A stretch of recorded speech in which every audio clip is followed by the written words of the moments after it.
The New York Mets are set to take on the Philadelphia Phillies later on tonight for the first time this season. Who's better suited to run down the Atlanta Braves in this division? Can either of them do it? And who's just better between these two teams? We got a series preview and a look at the NL East on today's edition of Locked On Mets. You are Locked On Mets, your daily New York Mets podcast. Part of the Locked On Podcast Network, your team every day.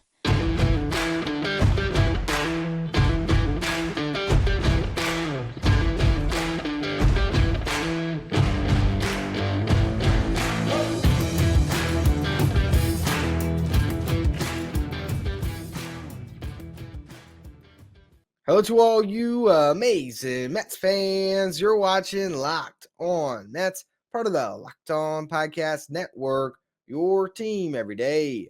I'm your host, Ryan Finkelstein. If you want to find any of my work, follow me on Twitter at FinkelsteinRyan. You can also find some of my writing at justbaseball.com, where I work as the managing editor. Now, for today's show, what I wanted to do is take a look at the National League East as we are a third of the way through the season, and really try to see where the Mets are, and as they're about to play the Phillies for the first time here, where the Phillies are, and put that in context with the team that is forever atop this division, the Atlanta Braves. Last year, first third of the season, the Mets were the clear favorites. Then the Braves ran them down, and the Phillies, who weren't even a playoff team and even the kind of consideration for one with the way they played to start the year, they snuck their way into the playoffs and went on a run to the World Series. So there is a lot of baseball left, and I'm going to do my best to try to gauge where all of these teams are at this point and where they could be as we wind a little bit further down the year here. So let's start with the overall standings. Who's in second place right now? None other than the Miami Marlins, sitting at 28 and 26, the only other team over 500 in this division. The Braves, they're atop it, 32 and 22, first. They have a 4-game lead over the Marlins, 5-game lead over the 500 Mets right now at 27 and 27. The Phillies below 500 at 25 and 28. They're 6.5 back. And the Nationals down at 23 and 31, 9 games back. And that is the last time I will mention the Nationals on this show. No knock on them. It's just I don't see them making a run this year. So there's 4 teams that could conceivably make a run at the division, but more likely at the playoffs, because as we go through the numbers here, what's going to become pretty clear is the Braves look like a team that is not likely to be cashed. I think if any team could, it's the one that won 101 games last year, but I don't know if the Mets are going to get back to that level in this regular season. So let's just go through the numbers. So we're going to start with the position players. As teams, and this is where you look at the Mets and think they got a shot. You look at the composite, FanGraphs wins above replacement, all right? This is each player on your team has a certain wins above replacement stat according to FanGraphs. This is how valuable they are towards winning, right? Add it all together, the Braves position players have a F-WAR of 9. That is 6th best in all of baseball. The Mets are at 7.9. That's 9th best in all of baseball. So based on that statistic, the Mets still have a top 10 team when it comes to their position players, and not too far off from the Braves. The Phillies are at 5 wins above replacement as a team. They're 20th. The Marlins at 4.7. They're 21st. You look at the Braves team. How did they get to 9 wins above replacement? Well, they have 2 of the best players in baseball, 2 of the top 3. Wander Franco also makes that list, but it's Sean Murphy and Ronald Acuna Jr. Murphy right now leading the league with a 2.8 F-WAR, Acuna at 2.7. Franco ties him at 2.7. Then you got Matt Olson at 1.4, Orlando Arcia at 1.2, Austin Riley at 0.9. Everyone else is below 0.5 except for Ozzie Albies, which gives us the Albies line of an above average player, but not really, more league average, because Arcia, it's not Arcia. Actually, Arcia's been good this year because he's been great defensively.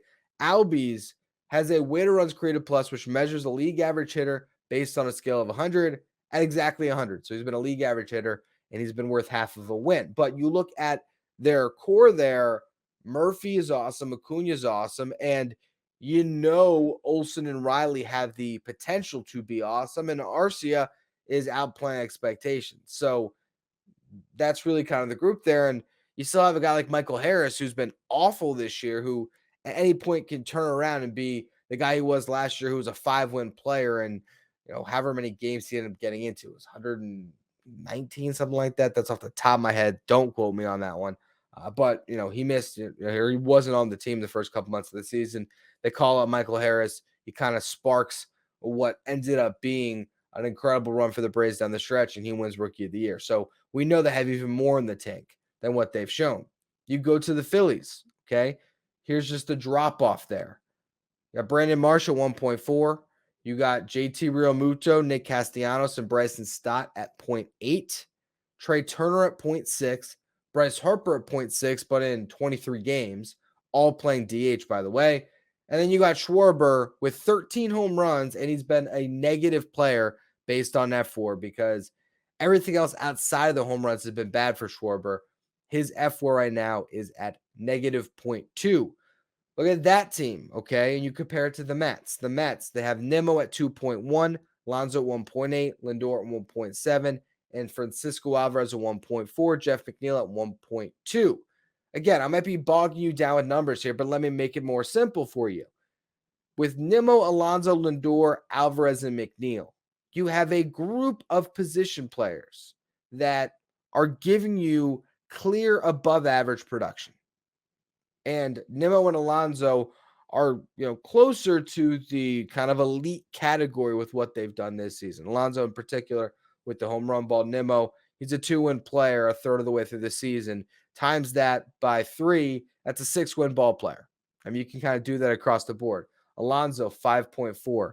Lindor still at 4.5 is a good season. You need more out of him. You need more out of McNeil, but the Mets are trending in the right direction. I have Brett Beatty on that list as well at just 0.4 because I think he is part of that group of 6 players that I look at and compare it to the Phillies, and I think the Mets just have a better team of position players. The Marlins, no reason to waste too much time on them. You have Luis Ariz and Soler both at 1.2, Jazz Chisholm and Jesus Sanchez at 0.7. Not much else to talk about beyond that, but they have gotten a lot of guys that have been slightly above average. And with them, and we'll get to them more in the next segment, it all leads on the pitching for that team and getting league average production across the roster. So they're trending in the right direction as far as that goes. But getting back to the nuts and bolts of this conversation when it comes to the Mets and the Phillies, let's just go across the diamond here for who's better. Bryson Stott, Jeff McNeil. Who are you taking at second base? McNeil, obviously. Trey Turner, Francisco Lindor. Turner's off to a really rough start. I know there's people before the season who'd pick him. I would have picked Lindor, and at this point, Lindor has been better. He's elite defensively, and he's even been better with the bat, although there's still more in the tank for Lindor, just like there's a lot more in the tank for Turner. I compared Harper to Alonso simply because it's not fair to compare Pete Alonso to, was it Cody Clemens? I actually forgot the first name of Mr. Clemens, who's playing first base for them right now, according to Roster Resource. Look, Harper versus Alonso, very interesting conversation. I'll take the guy with 20 home runs, but I'm not too confident in that, just in the sense that it's Bryce freaking Harper. But then you go to Castellanos Marte, a guy who was horrible last year, who's been better this year, to a guy who's having an awful season. In the grand scheme of things, I'd take Marte. Up to this point, you take Castellanos. Canna Schwarber. This season, a wash. Last year, and just based on impact, you'd probably say Schwarber. Alvarez, Realmuto. Track record, Realmuto has it. This year, isn't it crazy that you could even have a conversation? And that's where I'll leave that one. If you even would have to pause about which catcher you'd rather have in the next 2/3 of the season, Alvarez or Realmuto, that tells you how good Francisco Alvarez has been and could be. Beatty, Bohm. I like Beatty a lot more. Defensively, I know he's better. And offensively, I think there's way more in the tank. Marsh, Nimmo. Marsh has been the best player on the Phillies this year. Nimmo's still been better. Clemens versus whatever you want to call it. Vientos, Vogelback, fam. Doesn't matter.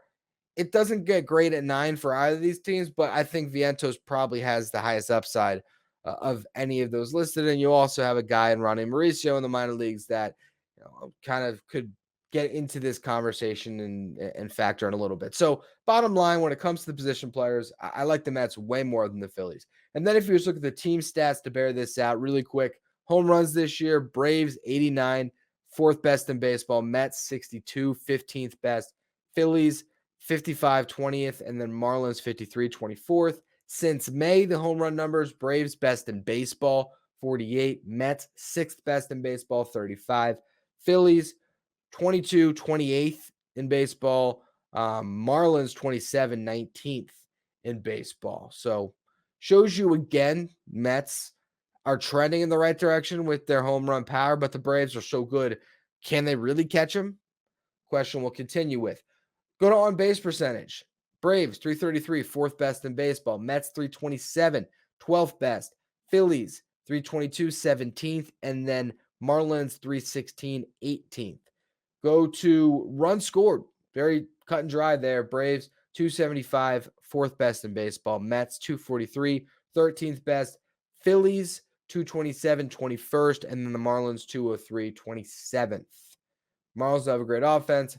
Phillies haven't had a great offense.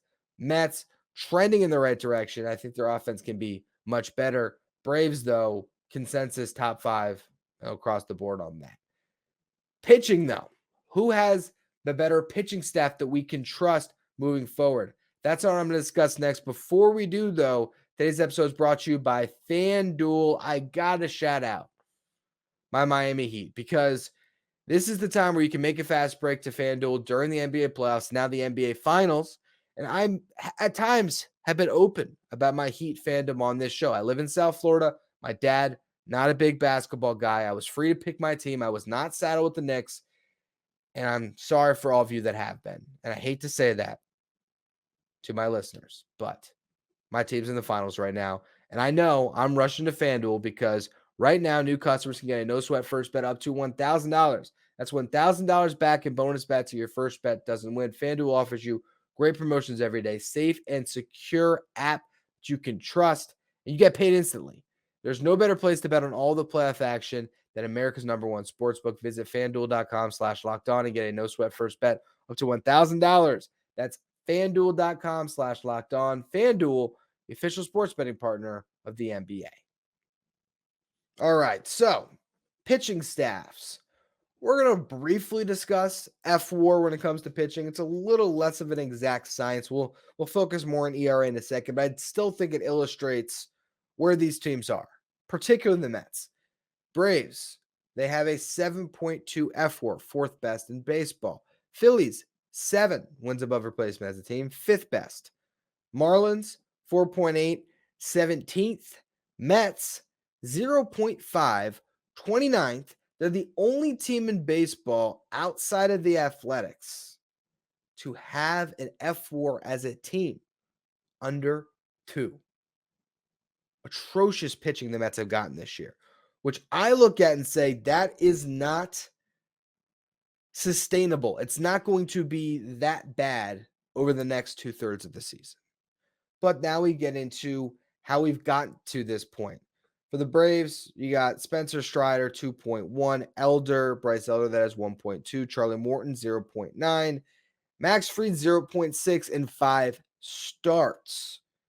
They got a really good rotation. They also have bullpen guys like Nick Anderson and Jesse Chavez, who have been great this year as well as AJ Minter. You go over to the Phillies, Zach Wheeler, 2.3. Matt Strahm, 1.1 out of nowhere. Aaron Nola has not pitched well yet, has been worth a win because he eats up so many innings. Jose Alvarado has been good out of their pen. They only have 4 guys on that team in the pitching staff that have been worth or have been negative when it comes to wins above replacement. The Mets, they have 9, accounting for minus 1.5 wins above replacement. They have 10 guys who have been exactly replacement level at 0. So put it all up, you have a combination of 19 pitchers for the Mets this year that have been worth less than a win, minus 1.5. You combine 19 of the arms, and that includes when it comes to replacement level guys like Tyler McGill and Joey Lucchesi and Drew Smith, and guys in the negative like Carlos Carrasco and Adam Ottavino. You go to what has been positive, Kodai Senga, 0.6, David Robertson, 0.5, Max Scherzer, 0.5, Justin Verlander, 0.3. Not a lot the Mets have done that has been promising. The Marlins, we're going to get into them more in a minute. We're going to talk ERA now, okay? Braves starters this year, 3.42, fifth best. Marlins, 4.45, 17th best. Phillies, 5.02, 24th. Mets, 5.13, 25th. Go to the bullpens. Braves, Marlins, Phillies, 15 through 17 when it comes to MLB rankings. 4.04 for the Braves, 4.08 for the Marlins, 4.11 for the Phillies. The Mets are 20th at 4.29, but I think that's been exacerbated by all of these starters that have been knocked out early, and then guys that have to sort of wear it, like Tommy Hunters of the world and the Nogaseks of the world, that have inflated ERAs than maybe what they could be. Although the Mets do have a middle relief problem that they're going to have to figure out at some point this year. Bottom line, though, when I look at the pitchers, the bullpens, I don't think are separated by enough where it's going to really change this division. I really don't. I mean, ultimately, the Braves probably have the most depth and in turn will have the best bullpen. But I don't think that's what really turns the tide. It's the starting pitching that's going to make a difference here. Look at what the Braves have compared to the Mets and the Phillies and the Marlins, for that matter. Spencer Strider, Max Fried, Bryce Elder's been great this year. Charlie Morton's been really solid. And then they got Mike Soroka back. Not to mention a long list of other guys that they could slide into their rotation if they needed to. But that five right there that they can roll with right now, Soroka is back, which, I mean, we'll see how he holds up. But a lot to like with that team. Go to the Phillies. Wheeler Nola, Ranger Suarez, Matt Strahm. We'll see if that holds up. He's been really good this year. Taijuan Walker, I guess, is the 5 still because he's got the contract, but he has not pitched well. I did kind of call that was going to happen this year. I don't like him in that ballpark. Bailey Falter is your 6, I guess. He hasn't been that good this year. They're still holding, I hope, that Andrew Painter comes into the rotation. It can be amazing at however. Did he turn 20 yet? Is he still 19? He still has a tear in his UCL. I don't know if they're going to see Painter this year or not, but that could change things for the Phillies. The Mets at least have the depth where I don't think the Phillies have a huge edge, because if you can call Scherzer, Verlander a wash with Wheeler Nola, which you might not, but I think it is pretty close to that. Senga, McGill, Carrasco, Quintana, Peterson, if he figures something out in AAA, which I'm not counting on. I do think the Mets have some more depth, but I just don't even think it's to say the Mets are better. I just think that the pitching for these teams might be a wash, and I just lean on the position players in the Mets to edge them out of being better than the Phillies this year. The Marlins, what they're going to hold out on is a young rotation that now has Yuri Perez in it, and he looks really good early on. Sandy Alcantara is going to be better. Jesus Luzardo has been really good. That's a 3-headed monster that they're hoping can lead them places. And Braxton Garrett's been good this year. And you still have Edward Cabrera, who hasn't been good this year, but the strikeout numbers have been there. And you have Trevor Rogers, who's hurt right now, but has talent. They're banking on a young rotation, carrying them to the playoffs as a wild card team and just getting enough from their offense. And there's every chance they could actually pull it off. But I think if the Marlins make the playoffs, it's because the Phillies and the Mets have been awful. Because when I see a team, like the Diamondbacks, who look pretty good out west, I just wonder how many playoff teams can really come for this division. Are the Mets going to have 2 of the 3 wild cards again? It's possible, but if the Marlins are one of those 2, it's because one of these other teams fell really, really flat. And I think the Phillies are the team that's more likely to do that based on the position players, where you need Turner and Schwarber to be much more than they've been, and Harper to really carry you, and to try to expect a guy like Brandon Marsh to keep this up. And there's just a lot more question marks there, where I look at the Mets and I look at 6 guys that I feel really good about in the starting lineup. Jeff McNeil, Brandon Nimmo, Pete Alonso, Francisco Lindor, and the 2 kids, Alvarez, Beatty. I think the Mets are clearly better. But will they be better in this series this weekend? That's what we're going to discuss next. First, though, a word from our sponsors. The Mets and the Phillies have had pretty similar arcs this season, right? Phillies were 15-14 through April. Mets were 15-12. Not great separation. They're teams that were, still trying to feel their way out. Although I guess the Mets side of it was a little bit different. The fact that they started off 14-7, and then went, what was it? I guess 1-5 there to close out April, and then that kind of spilled into May. May 10-14 for the Phillies, 12-15 for the Mets. Two teams that are having dreadful months and have 2 games left to try to redeem it a little bit. And then, of course, still 2/3 of the season here. But when we look at this series, Mets are playing at home, like that. Pitching matchups, I like 2 of the 3. First one, Ranger Suarez versus Kodai Senga. If you want to catch any pitch or every pitch of the Mets hometown broadcast, you can do that with Sirius XM on the SXM app. Just search Mets. But you'll find at 7:10 Eastern tonight, Senga versus Ranger Suarez. Suarez this year, coming off injury. He's got a 9.82 ERA, but, that's not indicative of the pitcher that he is. Only 3 starts. He has come off the IL, which is where he started the season. He gave up 3 runs to the Rockies on May 13th in 4 innings, 4 runs in 2 innings on the 19th, and then last start against the Diamondbacks, 5 earned in 5 innings. So we know that Suarez can be better. He was nails in the playoffs, and we'll see. Left-handed pitcher against this Mets lineup. Maybe I don't like that matchup as much as I thought when I just looked at it on paper and said, oh, it's Suarez versus Kodai Senga, who's been pretty solid this year. And he didn't have the best start last time, but seems like he's been a guy that can bounce back. So we'll see what Senga shows up like in front of a home crowd, where he has pitched very well this year. I should also add in there. Now, game 2, I hate it. Nola versus Carrasco. Now, Nola has not been great this year, 4.59 ERA. Carrasco's coming off his best start of the season, but still features a 6.75 ERA. Here's what I'm hoping for. The Mets get one of the first 2 games, and you turn it over to a rubber match Thursday, 1:10 Eastern time. If you want to catch every pitch, the Mets hometown broadcast, 1:10 Eastern time, Sirius XM, the SXM app. Just search Mets. If you want to catch that game, Scherzer versus Taijuan Walker.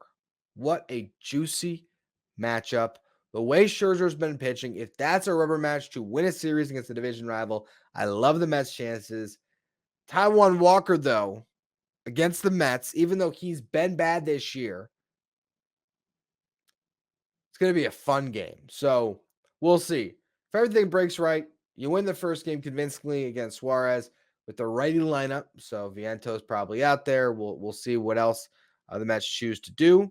And then you steal one against Nola and you sweep them with Scherzer. But I'm not that overly optimistic it's going to happen. Let's just see this Mets team start winning series. That's what you got to do.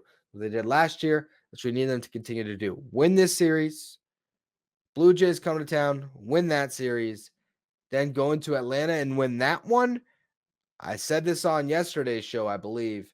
You do that 3 series in a row, we're going to be thinking a lot differently about this Mets team. So we'll see if they can pull all that off. It starts with the Philadelphia Phillies. You want to check out tomorrow's show for all you everydayers. I'll be, of course, recapping that game. Maybe do a deeper dive into what Senga has brought to the table for the Mets this year. So make sure you check that out. Follow, rate, and review wherever you get your podcast. Follow me on Twitter, Finkelstein Ryan. Follow the show, Locked On Mets. And again, you want to check out the broadcast tonight, use the SXM app. Just search Mets.